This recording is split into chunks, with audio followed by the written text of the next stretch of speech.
Pour être un agent de changement, il faut être un agent en changement. C'est ça le leadership. On se développe soi-même d'abord pour être en mesure d'avoir un impact positif sur les personnes autour de soi. Le système d'éducation, c'est du monde. Et tout le monde est un leader. Bonjour, je m'appelle Marius Bourgeois. Bienvenue à Tout le monde est un leader, un podcast pour ceux et celles qui transforment l'éducation à leur façon. Aujourd'hui, j'ai le plaisir d'accueillir Geneviève Marcoux, une femme qui carbure au projet. Geneviève Marcoux, bienvenue à Tout le monde est un leader. Comment ça va, ma chère amie? Bien, ça va bien, toi. Merci de l'invitation. Ça me fait tellement plaisir. Ça va très bien. C'est l'hiver, ça, tu sais. C'est l'hiver. Je suis pas un fou de l'hiver, mais à part l'hiver, ça va très bien. Vraiment. C'est rare que ça va mal, je me dis. Hein? On garde le cap sur le positif. On garde le cap sur le positif. On est en mouvement. L'éducation est en mouvement. Il se passe toutes sortes de choses. Puis là, on a l'occasion d'accueillir Geneviève Marcoux, quelqu'un que on s'est rencontrés en personne il y a quelques années. Il y a le réseau, il y a le numérique, puis on s'est vu en personne dans quelques événements. Puis depuis, on s'est rendu compte qu'on avait des affinités là, professionnelles, une belle vision aussi de l'éducation. Puis je suis vraiment content que les gens qui prennent le temps d'écouter aujourd'hui vont apprendre à te connaître parce que tu as un vécu tellement intéressant à nous partager. Donc, c'est hot. Merci. Puis en même temps, je trouve tellement que le privilège d'avoir été invité, c'est comme de se créer une bulle pour parler de l'éducation, de prendre une pause. Je trouve que c'est un privilège qu'il faut, un luxe qu'il faut se payer une fois de temps en temps là, de l'éducation au sens large. Ben oui, écoute, j'aime ça, se créer une bulle pour parler de l'éducation. Absolument. C'est important qu'on en parle. Puis, oui, absolument. Donc, présentement, toi, tu viens du Québec. Oui. Où est-ce que tu te situes présentement? Puis, qu'est-ce qui se passe? Là? C'est qui, ça, Geneviève Marcoux? Là? En fait, moi, j'habite à Terrebonne. Hein. Le slogan de la ville, je suis une Terrebonne humeur. Je trouve que ça correspond avec qui je suis. Donc, c'est ça, j'habite Terrebonne. Au niveau familial, je suis une maman de 2 ados. Donc, un ado qui est en secondaire 5, un qui est en secondaire 2. Je suis la conjointe, l'amoureuse, l'amie de Maxime, en fait, qui est aussi dans le milieu de l'éducation, dans un autre domaine, un autre volet. Donc, l'éducation, pour nous, c'est quelque chose de quotidien et ça mène nos vies. Ouais. OK, bien super. Puis, il faut que je te pose la question. Tes gars, comment ils vivent ça, tout ce qu'on vit en éducation présentement? Je veux dire, on est ébranlés, nous, en éducation, toi et ton mari. Je veux dire, on s'ajuste de notre côté, mais tu as 2 enfants, puis entre parents, là, moi aussi, j'ai 3 beaux enfants. Comment ils vivent ça, Étienne? En fait, je vais mettre mon chapeau de parent pour te parler. Je vais enlever mon chapeau de coordonnatrice. Ce que je trouve intéressant, c'est que les deux ont complètement un vécu différent. Celui de secondaire 5 est une journée sur 2 en présence à l'école. Ensuite de ça, mon plus jeune, il est à temps plein en présentiel. Okay. Justin, le plus jeune, taquinait son frère en disant hey, « Moi, je suis chanceux, je suis toute la journée avec mes amis à l'école. » Tu sais, c'était le monde à l'envers. C'était plus « T'es chanceux d'être à la maison. » Puis, c'est des ajustements. C'est au niveau de la motivation. Parlant du loup. C'est ça. C'est les joies de la télé-réalité. Il est comme passé derrière. Mais ce qui arrive, c'est que du fait qu'il y ait une journée sur 2, c'est une réalité qui est vécue par plusieurs enfants de la province où le présentiel devient souvent une occasion d'évaluer ou il y a une notion au niveau de l'évaluation qui est à revoir, à revisiter, que ce soit en présentiel ou à distance. Mais ce qui le motive beaucoup, ce qui le motivait, c'est beaucoup le sport. Tu sais, le cercle, le sentiment d'appartenance à une équipe sportive pour s'investir dans ses études. Et ça, c'est quelque chose qui, présentement, ne peut pas être vécu. OK. Donc, verbalise, c'est un ajustement là, familial. On a trouvé d'autres choses pour pallier à ça. OK. Non, ça va bien. OK, bien super, super. C'est sûr que ça ébranle, ça change le quotidien. Il y a tout le monde d'éducation aussi qui est ébranlé puis qui est en train de s'ajuster aussi. Puis, on fait des constats, puis c'est certain qu'on est en progression, tout le monde là-dedans. En regardant ton fil Instagram, je le sais que tu es aussi une maman active. T'aimes ça, le plein air, les marches en nature. On a eu l'occasion de jouer au golf ensemble. Donc, les passe-temps aussi, en dehors de l'éducation, de ce qu'on se fait au travail, tu te tiens occupé? Ben en fait, oui. Tu sais, moi, les gens disent sportive. Je dirais plus que je suis active. Tu sais, Okay. j'excelle pas dans plein de choses, mais je fais plein de choses. Mon bonheur, moi, être dans le bois, le plein air. Tu sais, présentement, on a la chance de pouvoir faire justement du sport extérieur, la raquette. Là. Moi, c'est vraiment, pour moi, c'est un exutoire. J'aime ça être dans la nature. Puis au golf, ben, je suis une excellente caddie, mais de dire j'aimerais jouer au golf et je vais me mettre au golf définitivement. Là, ça fait partie de mon projet de cet été. Là. Extraordinaire. Puis je veux juste te dire, je me suis acheté 3 wedges. On recommence à jouer. On a pris notre abonnement, Stéphane et moi, puis Marie-André également. Puis on est vraiment excités, là. J'ai vraiment hâte. Il va falloir qu'on rejoue ensemble éventuellement. C'est certain, c'est certain. Ça me fait plaisir. Oui. Hey, écoute, on est du vrai monde. Le système, c'est du monde. On vient de parler de ton volet peut-être plus personnel, plus, tu sais, on est des humains, on n'est pas des machines, on n'est pas des robots. Mais ton rôle actuel, qu'est-ce qui se passe pour Geneviève Marcoux, là? C'est quoi ta fonction présentement, là? Présentement, moi, je suis coordonnatrice en intérim au Centre de services scolaires de Laval. OK. On a fait une réorganisation des dossiers. Donc, moi, je me situe, on a comme 2 grandes équipes en recherche et développement. On a essayé de processus, des rassembler ensemble pour se laisser du temps de réflexion avec les équipes, puis de développement, de progresser, d'avancer de manière efficace dans plusieurs sujets. Mes dossiers davantage au niveau secondaire. Si on parle de l'évaluation, les outils d'aide technologique, les différents parcours des élèves qui sont en programme axé sur la formation à l'emploi, la concomitance, le pré-DEP. Ce sont des dossiers que j'ai l'anglais, l'art, la culture. C'est avec ces équipes-là principalement que je travaille, mais étant donné qu'on essaie justement que ce ne soit pas des silos, on veut vraiment travailler en collaboration. Bien, j'ai la chance de travailler avec plein de gens avec une expertise, my God, tellement intéressante et enrichissante. Oui. Il y a de la diversité dans l'expertise, il y a de la diversité aussi dans les intérêts qu'on a. Puis c'est la même chose chez nos élèves. Donc, c'est le fun de voir qu'il y a un dossier ou en tout cas, vous êtes en train de voir les différents parcours possibles pour les élèves. En d'autres mots, quand on dit parcours possible, ça veut dire qu'il y a différentes définitions ou visions de la réussite scolaire aussi à travers ça. Tu sais, je veux dire, il n'y a pas juste des parcours, ça veut dire quoi réussir? Il n'y a pas juste une façon. Là. Je trouve ça intéressant. Aurais-tu des commentaires, Dani, là-dessus? Je suis certain que vous avez plein d'idées. Derrière l'idée qu'il y a des parcours, il y a l'idée qu'on veut la réussite. Là, donc. Bien, en fait, moi, dans le passé, j'ai enseigné 13 ans en milieu défavorisé. Puis pour moi, une notion qui est hyper importante et primordiale, c'est que l'élève sente qu'il est en progression.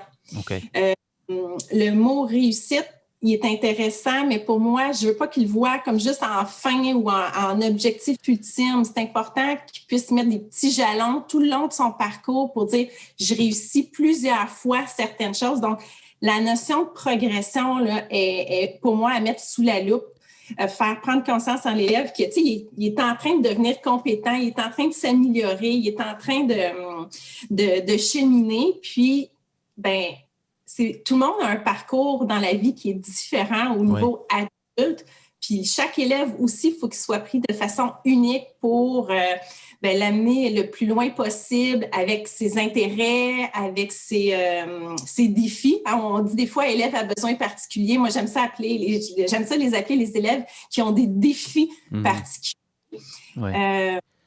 Donc, je trouve ça intéressant d'avoir cette loupe-là. Absolument. Tu nous ramènes dans le moment présent, dans le fond. C'est que la réussite, c'est pas dans l'avenir, c'est dans l'aujourd'hui. C'est dans ce que je suis en train de devenir maintenant.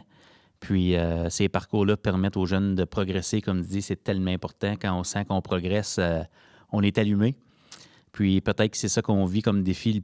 En tout cas, je ne sais pas si c'est comme ça pour tout le monde, mais c'est plus difficile de sentir qu'on progresse cette année parce qu'on est confiné. Il faut se réinventer un petit peu. Il n'y a personne qui est expert de l'éducation en pandémie. On est en train de s'essayer. Donc, ouais, puis ça peut mener des fois à un sentiment de perte d'équilibre. Je pense que c'est Einstein qui dit ça. La vie, c'est comme aller à la bicyclette. Il faut avancer pour ne pas perdre l'équilibre. Là. Fait que l'idée de progresser, progrès égale équilibre peut-être, là, puis développement sain pour les jeunes. Là. Peut-être des liens avec le bien-être. Là. Bien, le bien-être, puis la notion, je dirais autant pour n'importe qui dans le milieu de l'éducation, c'est se permettre le droit à l'erreur, de dire, je peux me tromper. Puis quand on se trompe, on prend 2 pas de recul, puis ça permet peut-être de se propulser vers l'avant d'une autre façon, dans une meilleure direction. Fait, je me dis, il faut tirer profit de ce qui se passe. Absolument. Il faut tirer profit de ce qui se passe. Il y a des leçons et des choses à apprendre partout autour de nous, c'est certain. On parle de projets et de parcours possibles pour les élèves. Pour t'avoir côtoyé un petit peu, puis on a eu la chance de jaser là, autour d'un petit café à un moment donné, puis tu es quelqu'un qui est très à l'écoute. Moi, j'ai le goût de te poser la question, qui a permis à Geneviève Marcoux de progresser puis de devenir la personne qu'elle est présentement en éducation? Y a-t-il des personnes à qui tu peux penser qui ont eu ce rôle-là pour toi dans ton parcours à toi?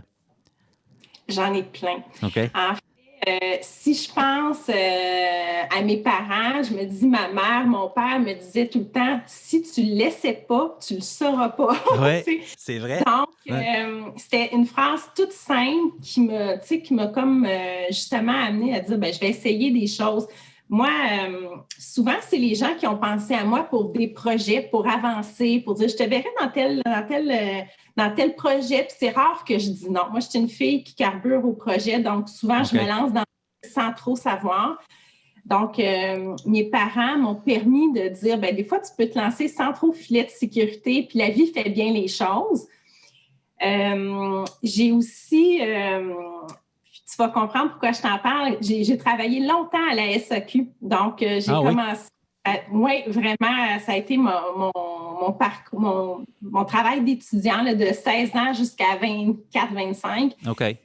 Puis, quand j'ai commencé à travailler en succursale, je ne veux pas que tu passes une entrevue, mais mon goût pour le vin n'était pas tant développé que ça, mais en succursale, on vend du vin. Ouais. Puis, je me souviendrai toujours de Maurice, qui était celui qui m'a passé en entrevue, qui a été mon directeur longtemps. Et il me pose la question, Geneviève, un accord mets et vin, qu'est-ce que tu suggères avec un saumon, une petite sauce crémeuse? Je m'en souviendrai toujours.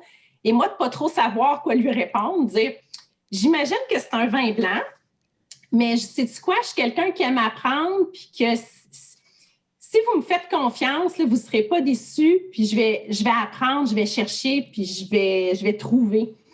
Et puis, cette personne-là, Maurice, m'a fait confiance. Puis ça m'a permis de travailler longtemps puis de découvrir l'univers des vins, tout ça. Là, je serais capable de te conseiller des choses maintenant. Mais comme quoi, souvent, c'est des gens qui font confiance, qui te reconnaissent une possibilité, un potentiel, puis qui te permettent d'ouvrir une porte.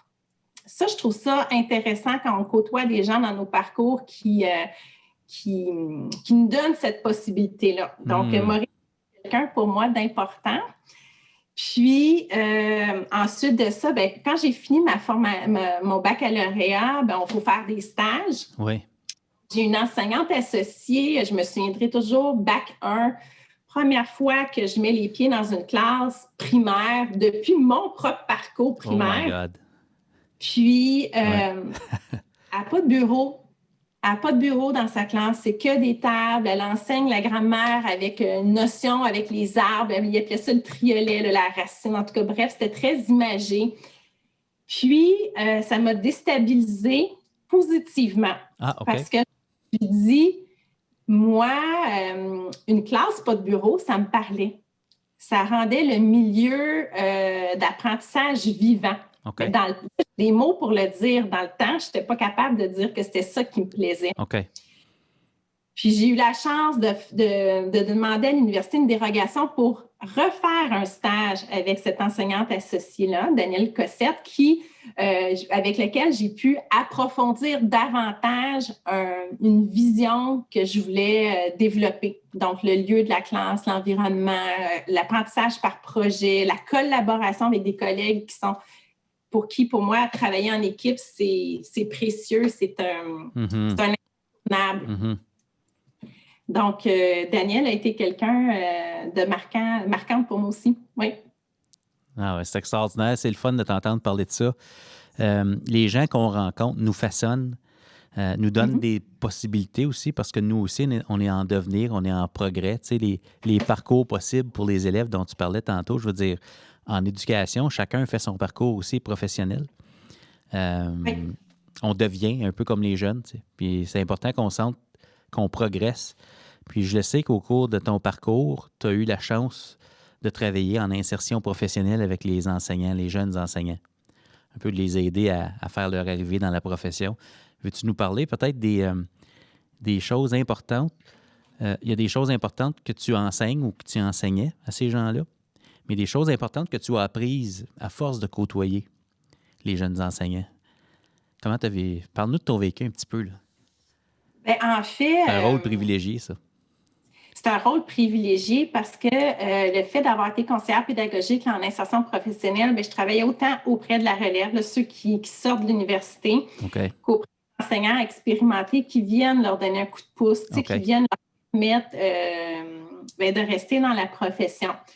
Donc, pour moi, ça me fait prendre conscience de toute la vulnérabilité qu'on a quand on débute en enseignement. Puis ça m'a ramené à mon propre vécu quand je suis sortie de l'université, puis je faisais 5-20 %, donc 5 journées dans des classes différentes, dans 2 écoles différentes et à des niveaux différents. Donc, mon bureau, c'était ma voiture et j'étais devenue actionnaire chez Rubbermaid. Donc, j'ai l'image. Tu as l'image, hein? Donc, j'étais en mode survie en début de carrière. Puis, c'est ça, j'ai eu la chance d'avoir des gens qui ont fait attention à moi, qui ont dit comment ça va, qui ont pris le temps de prendre une pause, comme on se disait tantôt, une bulle avec un café dans le cadre de porte, dire ça va-tu? Donc, pour moi, ça, c'était important. Donc, l'insertion professionnelle, bien, tranquillement, je me suis dirigée pour accompagner des stagiaires quand j'étais moi-même enseignante. Et là, ça donne la piqûre. On dit, bien, j'accueille quelqu'un qui débute dans la profession, mais pour moi, là, c'est important dans tout ce que je fais d'influencer, mais aussi d'être influencé comme personne. OK. D'accueillir des stagiaires, ça me permettait ça. Oui. Puis, ensuite de ça, bien, j'ai été conseillère pédagogique pour les enseignantes en début de carrière, donc les 4 ans et moins. Hein, on dit de façon théorique qu'il y a 25 % des gens qui quittent la profession. Mais une fois qu'on met des dispositifs en place, une fois qu'on forme les accompagnateurs, donc les enseignants expérimentés pour venir bien intervenir, bien interagir, bien, le taux de rétention, il est quand même monte considérablement. Là. Ouais. Il y a des milieux où finalement, il y a 3 % des enseignants qui désiraient quitter parce qu'ils se sentaient accueillis, ils se sentaient écoutés. Mm-hmm. Donc, moi, ça, je me dis, c'est comme travailler dans du positif, travailler sur quelque chose de concret peut avoir un effet sur la profession enseignante. Absolument. Puis j'ai le goût de faire un lien avec la SAQ. Je veux dire, quand on commence, on a besoin, puis tout le long de notre carrière, là, mais particulièrement quand on commence, quand on n'a pas fait nos repères à nous, on a ceux des autres, c'est important d'avoir le droit de ne pas savoir qu'est-ce qu'on boit avec du saumon, tu sais. On a besoin d'avoir le droit de ne pas savoir ce qu'on fait quand un élève fait ça ou quand on raconte telle situation, puis de savoir qui aller voir, puis de savoir qu'il y en a quelqu'un qui est là. C'est tellement important. Oui. Vraiment. L'accueil, l'accompagnement, tu sais, pas juste, même au niveau de la direction, pas juste la supervision, tu sais, de l'accompagnement tout le long de l'année.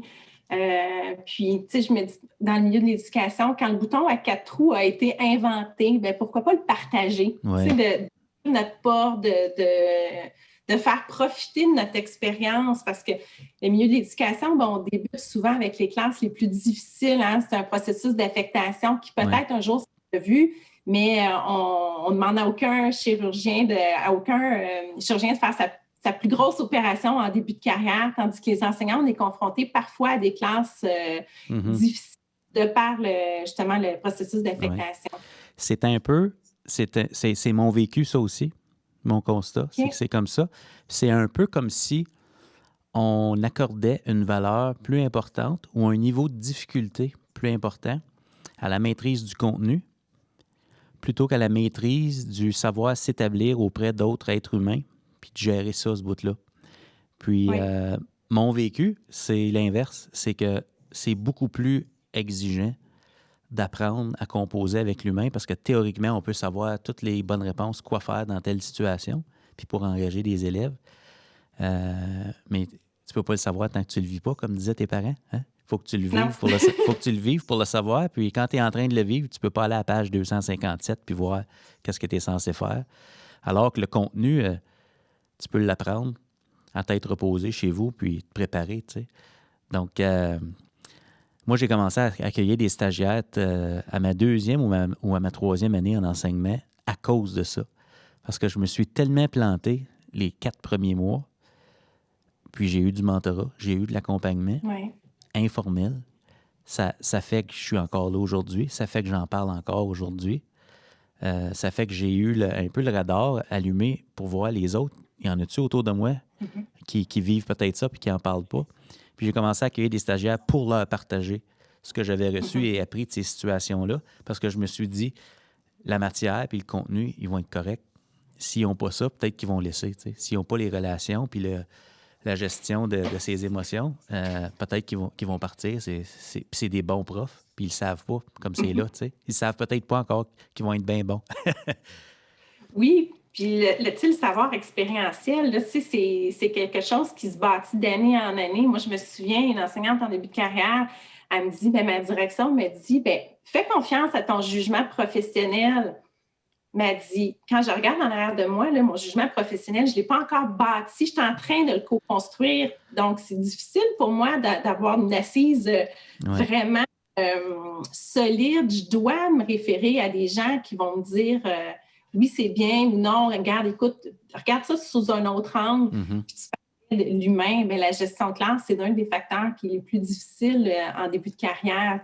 Puis c'est les enseignants qui le mentionnent. Je me dis, il faut tellement prendre le temps de les écouter. Tu sais, un programme d'insertion professionnelle, on peut le penser, on peut le réfléchir, mais si on ne va pas voir à qui s'adresse ce programme-là, c'est quoi vos besoins, qu'est-ce que vous souhaitez, avec qui vous avez le goût de collaborer, on passe à côté de l'information qui est vraiment précieuse. Ah, absolument. C'est tellement gros ce que tu dis là parce qu'on vit les mêmes situations, mais différemment. On les interprète différemment aussi. J'aurais le goût de te poser la question, tu sais, il y a sûrement des gros morceaux dans un programme d'insertion professionnelle, par exemple, gestion de classe ou des relations. Mais si on découpait ça dans des morceaux plus petits, plus granulaires, est-ce qu'il y a des choses spécifiques que tu pourrais nous partager qui sont importantes d'aborder, particulièrement avec le personnel qui est débutant ou en train de devenir enseignant, là? L'accueil, je te dirais que ça, c'est quelque chose qui est non négligeable. Okay. Surtout dans un mode où on est, peut-être en virtuel une journée sur 2. C'est important. Même moi, dans mes fonctions, j'ai accueilli des nouveaux membres du personnel que finalement, on ne se voit pas tant que ça, on ne se voit pas si souvent que ça. Puis, donc, l'accueil, de prévoir une trousse, de prévoir un temps pour accueillir. Puis des fois, ça peut être, il y a le fameux déjeuner de la rentrée, mais ça peut être un moment qui précède le déjeuner de la rentrée pour dire, voici un peu comment ça va se passer.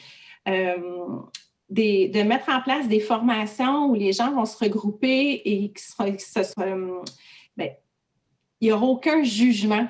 Il n'y a aucune gêne à poser n'importe quelle question parce que des fois, on est rendu à la question 1, 2, 3, 4, on sait à qui demander. 5, 6, on trouve d'autres collègues. Mais quand on est rendu à la question 42, là, pour un enseignant de début de carrière ou pour n'importe qui, comme moi, dans un poste de coordination, à chaque fois qu'on change de poste, on est déstabilisé, on est en insertion professionnelle. Donc, il faut savoir à qui poser nos questions. Donc, ça, c'est important de dire qu'il n'y a pas de jugement. Puis, je me souviendrai toujours, parfois, on pense que quand on est enseignant expérimenté, c'est de l'acquis, c'est quelque chose qu'on maîtrise. Mais les rencontres de parents, c'est une étape en début de carrière qui est quand même assez importante. Et moi, je me souviendrai, j'avais mis dans les pigeonniers des enseignants avec qui je travaillais, là, que j'étais leur accompagnatrice, je leur avais mis une boîte de jus qu'on met dans les lunchs. OK. J'ai juste marqué, je sais que tu es dans le jus présentement. Viens me voir quand tu veux. Wow! J'aime ça. Oui, bien, c'est que ça permet de se rendre accessible puis de dire, gars, cogne à ma porte, puis je suis là. Donc, les rencontres de parents, c'est un sujet qui est à aborder. Mettre des mots là-dessus, comment parler de l'enfant de quelqu'un d'autre. Tu sais. Oui. Puis, oui, absolument. Le choix des mots. Ah oui. Comment présenter l'information, comment se préparer aussi. Ah oui. Oui. Oui. Wow! Des belles choses, hein? Tu me ramènes, j'ai plein de souvenirs. Là. Ça tourbillonne dans ma tête. Puis, je sais. je vois la petite boîte de jus dans mon ancien pigeonnier de prof. Là. Oui. Je la vois là. Ça a dû faire du bien. Ça a dû faire du bien à ce monde-là. Moi, peut-être que tu as eu la chance aussi de faire certains constats au niveau de l'environnement. Tu parlais de l'environnement de classe, l'enseignante qui n'avait pas de pupitre. J'ai le goût de te poser la question. Qu'est-ce que, si moi, je ne suis pas un nouvel enseignant, puis je fais ma petite affaire, qu'est-ce que je peux faire pour faciliter l'insertion professionnelle de collègues qui sont dans la même école que moi? Où sont mes occasions d'avoir un impact positif sur ça? Parce que je veux dire, les collègues, c'est tellement important. Il y a des gens qui ont des rôles, comme toi tu avais, spécifiques pour ça. Mais je me dis, entre collègues, ça nous prend aussi un certain niveau de conscience de... On n'est pas on est une gang. Là. Puis être conscient qui est rendu où dans sa carrière. Puis peut-être qu'en évoluant, notre rôle évolue. Au début, on a besoin beaucoup d'appui. À un moment donné, c'est peut-être à notre tour d'en donner un peu. Puis comment on peut faire pour faciliter l'insertion professionnelle de collègues qui nous entourent? En fait, d'aller vers les gens. OK. Je pense que c'est la plus belle chose, d'aller à la rencontre des enseignants dans des moments informels, en début de journée, en fin de journée, au niveau des récréations ou entre les cours secondaires, etc., pour parler, parce que même quand on demande à quelqu'un comment ça va, le réflexe, c'est de dire « ça va bien ». Mais d'avoir un temps d'arrêt, d'apprécier parfois le silence. Le silence va faire en sorte que la personne devant nous va peut-être être en mesure d'énumérer son besoin. Puis parfois pas. C'est pas facile de dire... tu sais, les gens vont avoir le sentiment de dire, bien, je sens qu'il y a quelque chose qui va pas, ou je sens que je vis une difficulté dans ma classe, ou je vis une difficulté avec tel groupe. Mais de mettre le doigt sur ce qui va pas, puis d'énumérer le besoin, c'est pas nécessairement évident. Donc, de mettre une paire de lunettes d'accompagnateurs bienveillants, puis de faire part de nos propres expériences. Et on a fait des gaffes. Je suis certaine, Marius, j'en ai fait. Hey. J'ai fait des erreurs. Puis, tu sais, là, on en rit, mais la journée qu'on a fait cette erreur-là, là, on avait une sueur froide qui nous coulait dans le dos, puis on se disait, comment on va récupérer? Donc, puis, il faut laisser place à l'informel, mais il faut aussi comme provoquer du formel quand même, parce que, justement, ceux qui ne lèveront pas la main, c'est dans des moments plus ciblés, plus encadrés dans le temps, où ils vont se dire, bien, écoutez, on prévoit 1 heure, justement, pour venir dire comment ça va pas, tout ça, c'est confidentiel, c'est comme une chambre d'hockey. Ce qui se dit ici reste. Ouais. Puis, ça permet de se dire, bon, on se réseaute. Moi, je suis nouvelle, tu es nouvelle. Ah oui, tu vis ça. Donc, ça permet un réseautage entre les membres du personnel qui peut être important. Oui, le réseautage créer ces moments-là pour parler des vraies choses, parler de la pratique, parler de la pratique, puis parler de ce qui fonctionne, puis de ce qui pourrait mieux aller. Moi, il y a quelque chose que je me suis rendu compte au fil du temps, dans le jargon en éducation, souvent entre collègues, en tout cas dans mon coin, ça disait as-tu un beau groupe cette année? Mm-hmm. As-tu un beau groupe cette année? Puis au fil du temps, je me suis rendu compte que les groupes peuvent être pas mal tous beaux, là, éventuellement, si on a des stratégies. On n'est pas passif, on n'est pas à la merci des listes de classe qui nous sont confiées. Il y a des groupes qui présentent des défis très différents. Puis si on accepte et on accueille, tu parlais de l'accueil tantôt, si on accueille le point de départ de ce groupe-là, qu'on ne résiste pas à ça, là, qu'on accepte qu'ils sont où ils sont, qui ils sont, ces jeunes-là, on peut agir là-dessus. Puis on peut progresser. Tu disais tantôt le progrès, là. Puis je me dis, ça, j'ai pas pensé longtemps à ça, là, OK? Mais ça me vient à l'idée. Je me dis, c'est peut-être un des points de départ des différents parcours possibles pour les élèves, c'est le regard que l'adulte a de ces jeunes-là en partant. De leur position actuelle, là, où ils sont dans leur vie. Là, oui, c'est important. Puis là, tu m'amènes sur deux choses. Tu as parlé de jargon. Oui. Le milieu d'éducation, là, on parle en acronyme sans arrêt. Oui. Là, on fait c'est l'élève, c'est un élève HDA. Quelqu'un qui arrive dans la profession, et il y en a de l'acronyme. Donc ça, je trouvais ça, quand tu as dit ça, important. Oui. On peut se sentir touriste un peu. oui. Puis, l'autre chose que tu viens de mentionner, c'est de dire la perception qu'on a d'une situation peut vraiment modifier les interventions ou les solutions qui vont être réfléchies. On peut voir un élève qui a 65 %, je te donne un exemple, un élève qui a 65 %, mais qui a travaillé tellement fort pour arriver à son 65 %, il a étudié, il a bûché, il a mobilisé tout ce qu'il y avait comme baluchon d'expérience d'élève pour y arriver. Puis, on parlait du choix des mots quand on dit, bien, écoute, c'est beau 65, la prochaine fois, ça va être mieux, puis tu vas être capable de faire mieux, puis je m'attends à ce que tu fasses mieux, mais en même temps, il faut comprendre que le 65 % pour un élève, ça peut être magnifique. Oui. Donc, on peut être entièrement comblé d'un 65 % quand on se retourne puis qu'on regarde le processus qui a été fait pour y arriver. Je trouve que la perception qu'on peut avoir d'une situation peut être vraiment nuancée. Ah, ça l'est. Puis, si on a conscience, moi, je n'avais pas conscience de ça quand j'ai commencé à enseigner, mais de la progression il y a une progression des apprentissages, ça, c'est le programme, mais il y a une progression naturelle dans le développement de l'enfant, ado. Puis, ils ne sont pas tous rendus à la même place à 13 ans, le 12 novembre. Mais non. La progression dans le développement de l'enfant, ils ne sont pas rendus à la même place après le même nombre de jours d'existence. Nous, on voudrait qu'ils soient à la même place dans notre programme, puis c'est pas nécessairement le cas. Donc, tu sais, d'où l'importance de mettre en perspective le 65 de quelqu'un. Non, tu es sur la bonne track, tu fais les choses qui sont dans ton contrôle pour progresser. Ça va bien, mais tu es rendu là. Mais tu es rendu là. Mais ça va bien, mais tu es rendu là. Tu sais? Donc, ça met tout ça en perspective. Je trouve ce que tu viens de dire, là, c'est vraiment intéressant. Ça change la game. Quand on a un regard continu sur le développement de l'enfant et non pas un regard ponctuel dans notre planif vis-à-vis la prochaine date de bulletin, tu sais. C'est pas en même game. C'est pas en même game développer un enfant puis évaluer un enfant par rapport à une progression des apprentissages dans un échéancier qui est parfois arbitraire. Tu sais, quand tu le mets de même, là, tu te dis... Être flexible. Je prendrais une pause de 15 minutes pour penser à ça, tu sais.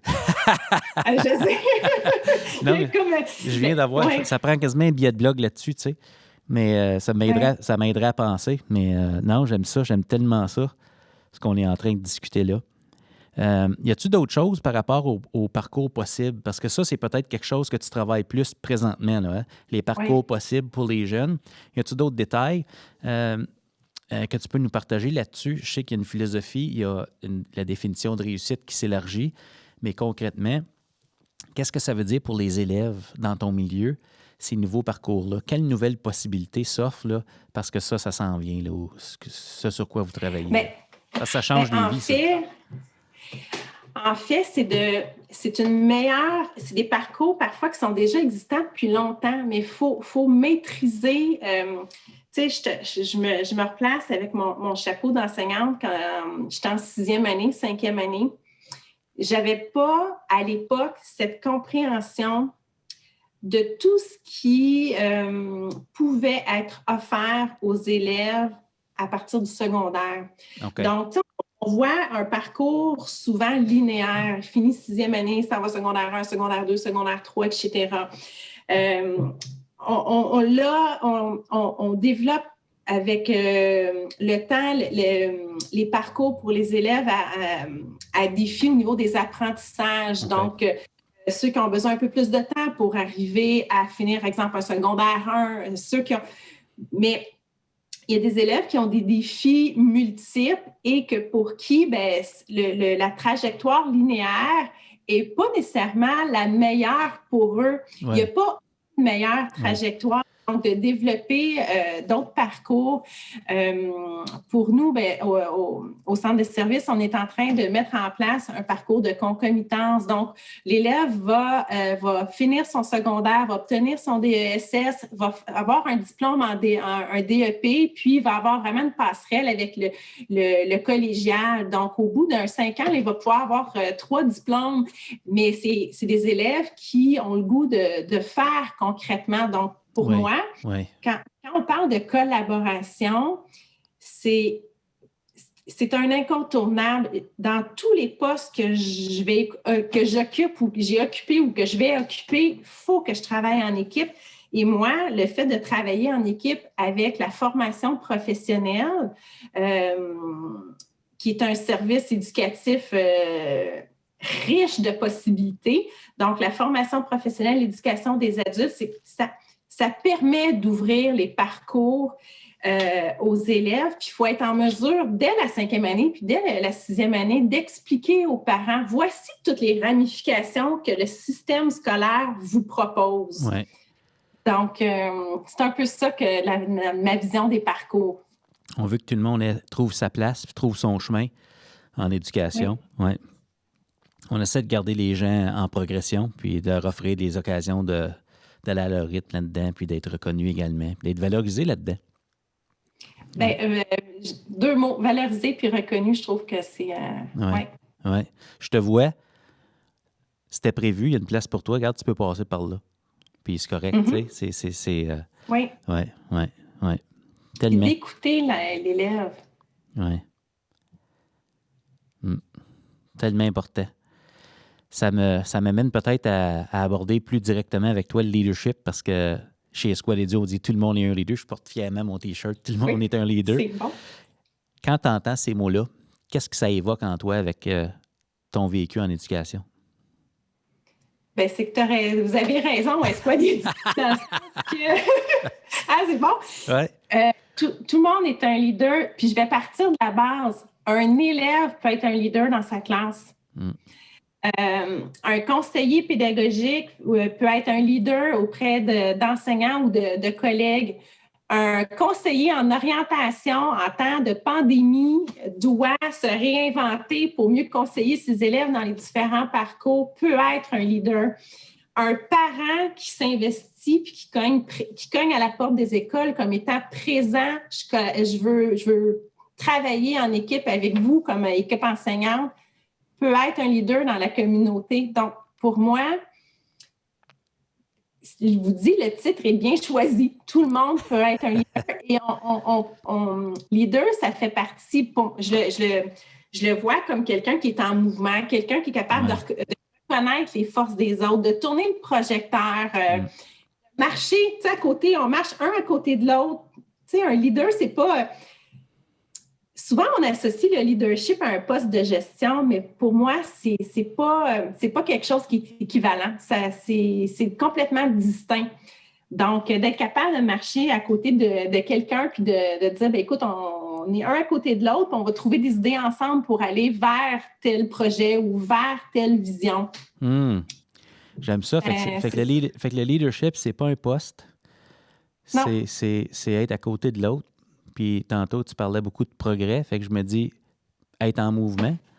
Si tu viens de dire en mouvement, tantôt, tu disais progrès, mais peut-être c'est quelqu'un qui est en mouvement puis qui aide les autres aussi à être en mouvement.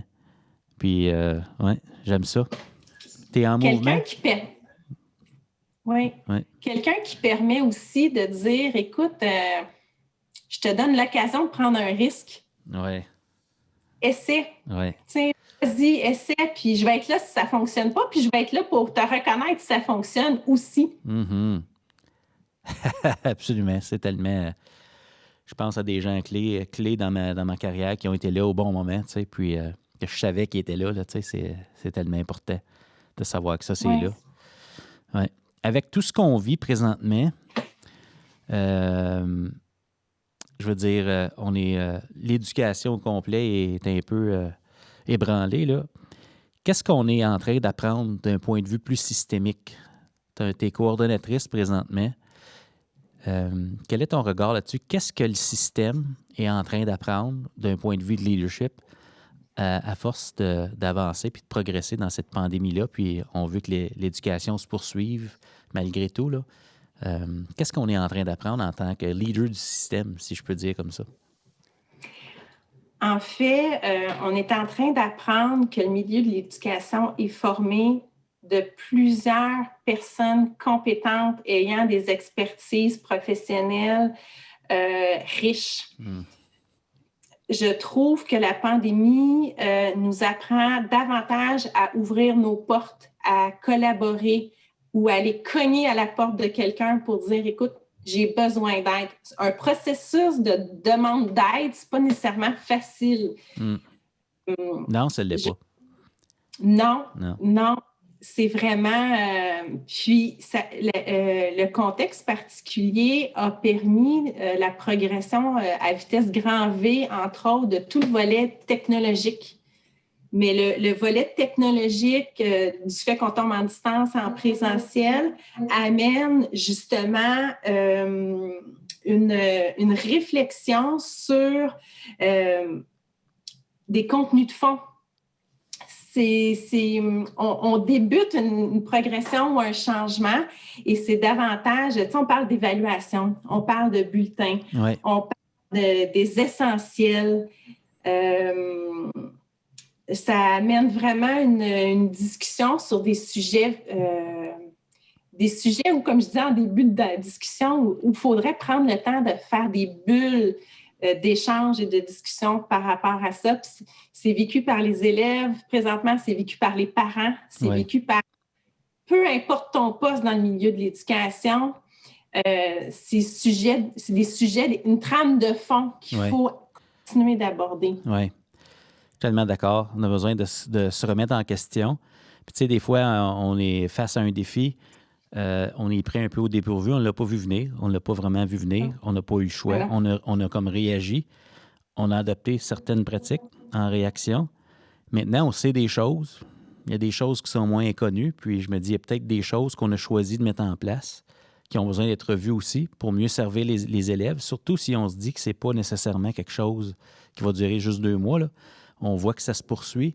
Donc, il y a peut-être une réorientation aussi dans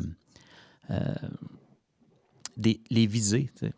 Qu'est-ce que ça donne? C'est pour qui? Pourquoi on fait ça? Tu parlais tantôt du 1 jour sur 2. Est-ce qu'on se présente à l'école seulement pour aller faire des épreuves, puis revenir à la maison apprendre, puis on va à l'école pour faire l'épreuve? Donc, c'est quoi le parcours scolaire qu'on va offrir à nos élèves? Qu'est-ce qui est possible présentement? Tu sais, dans le fond, il faut se poser la question, qu'est-ce qui est possible? Parce que tout le monde fait de son mieux, là. Les enfants, les familles, les écoles. Fait qu'il y a plein de bonnes questions à se poser. Puis, je pense ce serait important d'écouter les élèves, de prendre le temps de peut-être les regrouper puis leur dire qu'est-ce que vous vivez présentement, de faire le contexte. On vous écoute. Oui. Vraiment, de prendre des élèves de la maternelle jusqu'à l'université, leur dire comment vous vivez ça, de créer aussi des moments de discussion avec les enseignants, là, sans sans avoir une reddition de compte. Là, on doit produire quelque chose. Non. On jase, là. Comment vous vivez ça? Oui. Ouais. Comme on fait là, ça prendrait un épisode de podcast avec des élèves, c'est ça que tu es en train de dire, là. En tout cas, ça serait génial. C'est vrai, hein, quand même. Ouais. Je suis certain qu'ils ont des choses à dire, ces jeunes-là. Oui. Hey, le temps file. Il y a plein de choses que j'aimerais aborder avec toi. On serait peut-être rendu à la portion rafale de notre entretien. Je ne sais pas si tu as le goût. Je te présente un mot ou une expression, puis tu me dis brièvement là, ce qui te vient à l'esprit, la première chose qui te vient à l'esprit là, quand je te présente ça. C'est bon. On y va? Hey, tu es en insertion professionnelle. J'ai le goût de te poser la question au sens large. Quand tu entends le mot profession enseignante, qu'est-ce qui te vient à l'esprit? Hey, là, tu me pars sur un sujet, par exemple. OK, je vais parler vite comme Louis-José Hood pour pouvoir... Prends ton temps.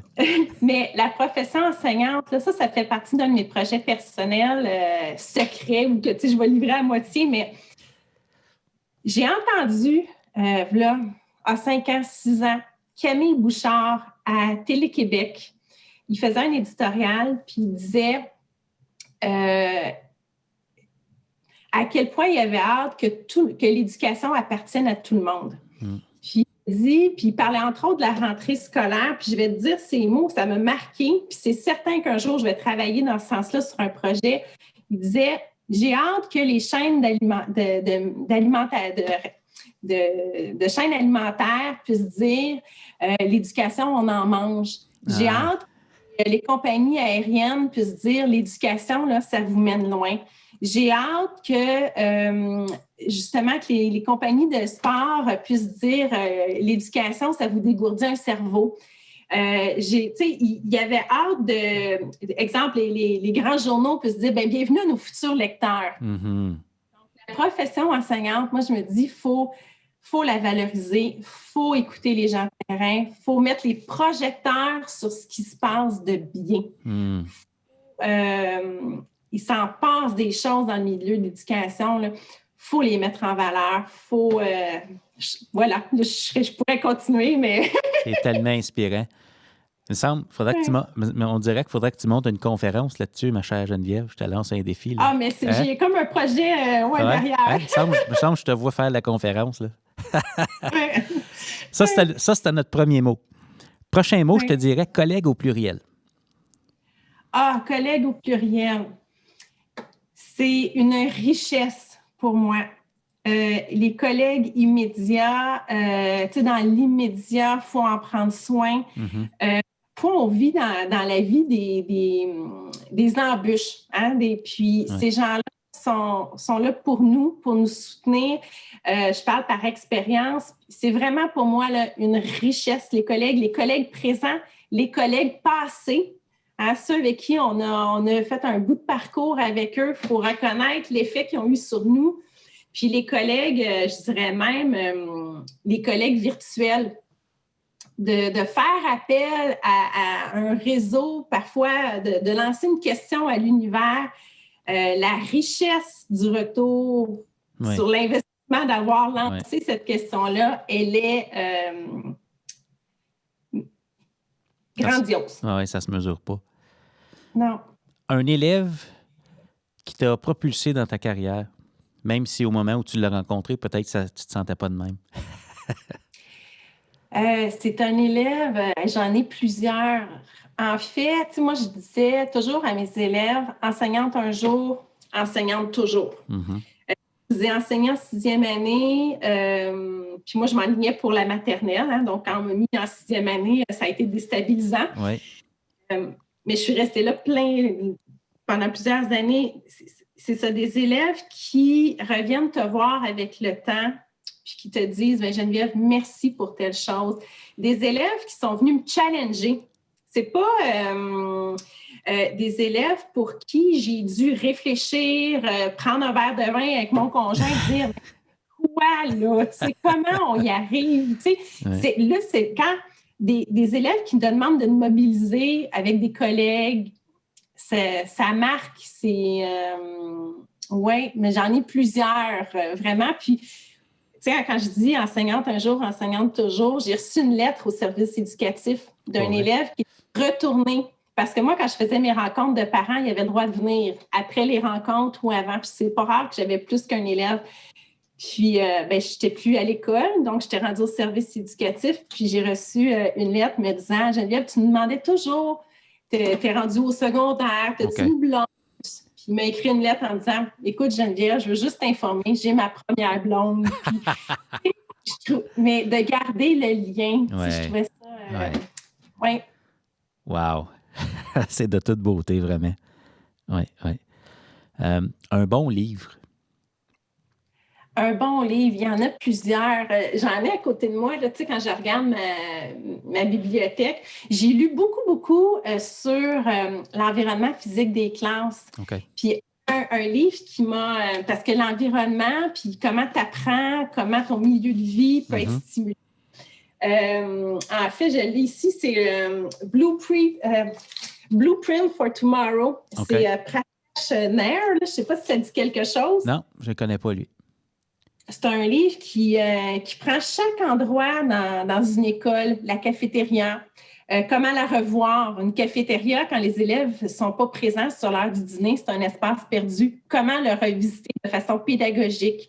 Les corridors, les couloirs. Donc, ça, c'est quelque chose qui m'a parlé beaucoup. Puis, j'ai aussi le livre The Third Teacher. OK. Donc... j'aime le titre.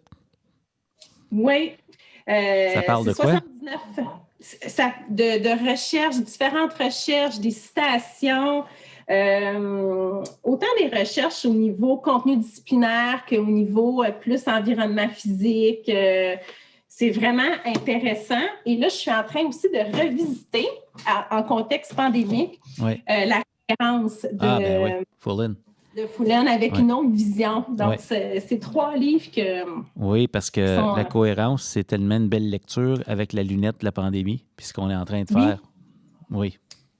Je l'ai déjà lu, mais là, de le relire, tu fais comment prioriser, comment cibler, comment... Ah, bien, merci. C'est intéressant. J'ai noté ça, puis on mettra les titres dans la description de notre épisode pour les gens qui s'intéressent. Une chose que les gens devraient savoir à ton sujet.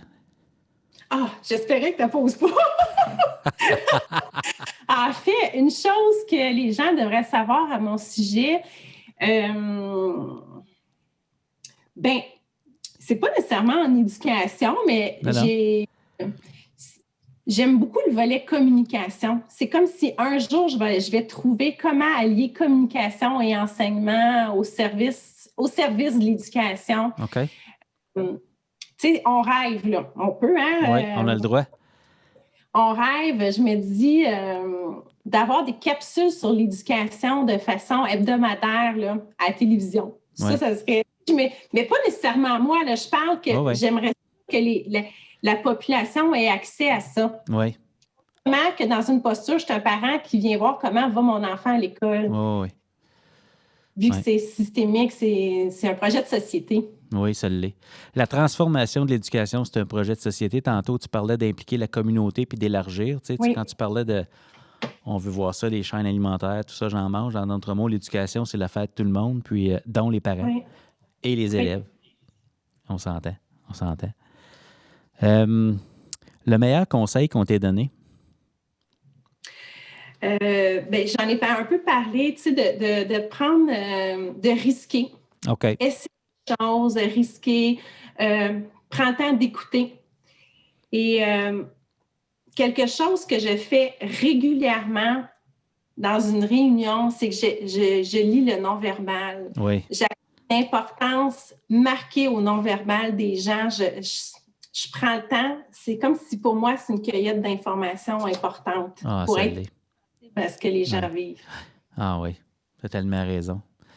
Ça demande une posture, ça demande une intentionnalité d'être à l'écoute de ce qui se passe autour de nous, comme tu le fais là. Donc, oui.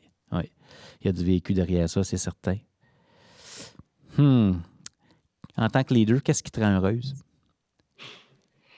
Qu'est-ce qui me rend heureuse en tant que leader? C'est de voir, c'est le travail d'équipe, de voir les gens progresser, de voir une idée, quelqu'un qui dit « j'ai un flash » et que le flash se concrétise. Ça, je trouve ça stimulant, intéressant. C'est, oui, puis comme leader, d'avoir la chance de travailler avec autant d'expertises variées. Tu sais, c'est impossible en éducation de maîtriser tous les sujets, mais de pouvoir se faire influencer puis écouter ce que les gens ont à dire, c'est... Oui. Oui, absolument. Se laisser influencer. Oui. Oui. Ça prend ça. Ça nous prend des modèles. Il y a plein de collègues qui nous impressionnent, qui peuvent nous en montrer, puis qui élargissent notre vision de l'éducation. C'est clair. On s'en va ailleurs. Côté médias sociaux, il y a toutes sortes de plateformes de nos jours. Y en a-tu une que tu préfères dans la gang? Là, Ah ben, en fait, moi, oui. Twitter, pour moi, c'est un endroit où, professionnellement, j'en tire vraiment profit. OK. Ça me permet de voir ce qui se fait ailleurs, de sortir de mon organisation, comme tu disais, de me laisser influencer, de questionner. Pour moi, ça, c'est un média qui est important. Mon Instagram, c'est davantage peut-être un peu plus privé. Ouais. Et j'utilise les médias sociaux de façon différente sur l'intention que j'ai derrière. Mais LinkedIn puis Twitter au niveau professionnel m'apportent énormément. OK. Ben, je me reconnais beaucoup là-dedans. Je mets pas grand-chose de sérieux dans Instagram. C'est très, très décroché, moi aussi. C'est de la bonne bouffe, du bon vin, du temps en famille. Des fois, des petites choses professionnelles, mais c'est très rare. Puis, ouais, ça ressemble à ça. Il y a un bon Instagram de golf, tu iras voir, je vais suggérer. Ah oui? OK. Ah oui? Je dirais ça. Hey, on arrive déjà à la conclusion de notre entretien. Le temps file. C'est tellement le fun puis agréable d'avoir la chance de se créer une petite bulle puis de parler d'éducation. Si on se propulse dans l'avenir puis on rêve un peu, là, dans une dizaine d'années, il y a des capsules toutes les semaines qui roulent pour les parents. Là, puis peut-être que tu es impliqué là-dedans.